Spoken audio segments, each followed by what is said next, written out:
I need a red that is not too blue and not too yellow. I don't want it to be too sweet, and I don't want it to be a coral. And sometimes in these thousands of colors, I don't find what I really, really want. You know, the mill project that I've been working on has been all about with the workers in the factories and the conditions and the difficulties and immigration, how they got here, where they lived, all of that. And it was more about the manufacturing process and their part in it. What happened to me along the way was that I began to wonder about, well, how do these people live outside the factories? I was invited to do a show at the American Textile History Museum in Lowell, and the curator and I, David Unger, we had a hard time deciding what direction to go in. I mean, the original premise of the show was to do my artistic interpretation of their photographic collection of the history of Lowell in the factories. David, you know, the scholar that he is, was reading material and came upon this quote that was a woman's account of seeing these flowers in the factory, which of course led us into this whole search. And what we came upon were these excerpts and writings about how the workers would humanize their environments by bringing flowers into the factories. They created sanctuaries. I mean, they literally made arbors in the corners of the rooms. They also talked about these sheer white curtains because they weren't allowed to block the light and they needed the light. But they would put these sheer white curtains up and they would put flower pots along the windows and cut flowers. They'd bring them in from their gardens. Through all of the photographic references that we went through, there wasn't one photograph of any of this. Because the photographs that were taken then were really all about promoting the manufacturing process, right? So they weren't going to show, you know, flowers in the windows. So there's no reference to it. And so Dave and I decided that was going to be the focus of this exhibit, how these workers lived and how they made their lives more bearable. They brought some sort of solace into the factory.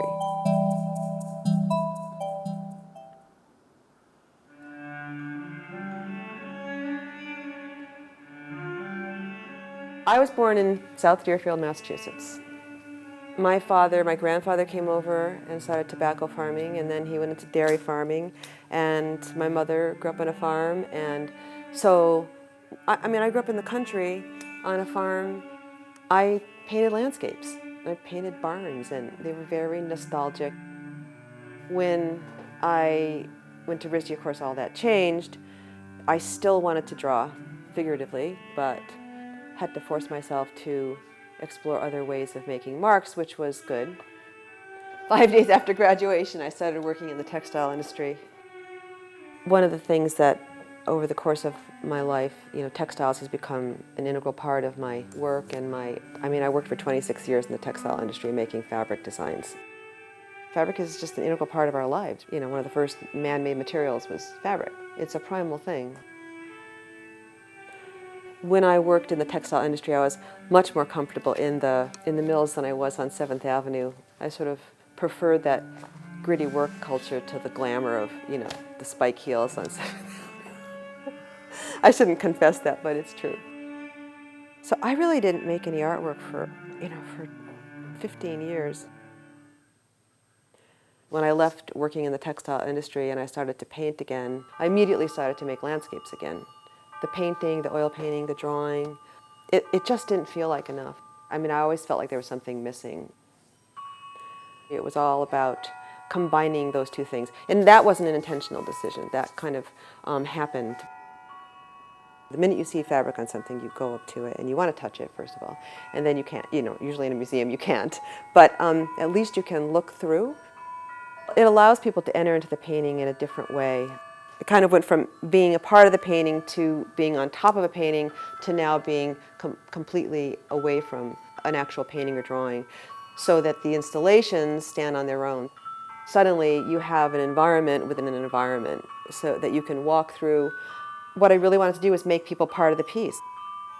You can see the landscape beyond the image that I'm placing in front of you, which is usually a message that I want to give you about a story I want to tell. And in this case, we're looking at the mill workers.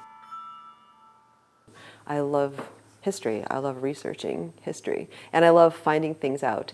Things like Martin Luther King worked in Connecticut in the tobacco fields in the summer. Who knew? I love that part. And then I also realized that I'm a storyteller.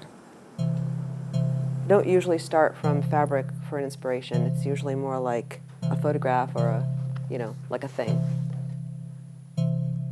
The archival photographs that I use are somewhat informative of the direction I'm going to go with color.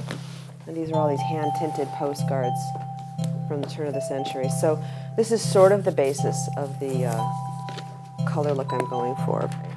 It has to be somewhat retro because it is, there were certain flowers that were popular in the day. It's kind of like painting, I just sort of blend as I go.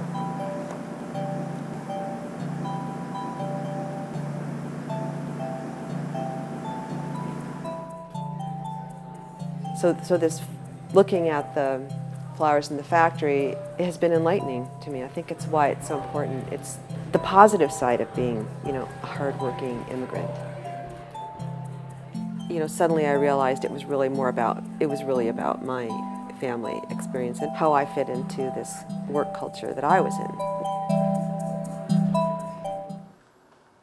The tobacco project, I call it Into the Shade, and it's all about the changes in that industry and how that's affect the whole economy in Western Massachusetts. Both the textile and the tobacco farming projects are really what I'm doing right now. And it all really comes down to workers. Again, I don't work from an intellectual place. I mean, it's all my work experiences. It's all coming from, what I've done, farming, mill work, whatever. Being an artist, which is, about being a worker. I mean, artists are workers, right? We're all workers. We work, 24/7, and it doesn't stop. Most people see fabric as a functional thing, and then it goes into decorative elements, right? But to use it in a way to make you think beyond the fabric itself is, I guess, what intrigues me.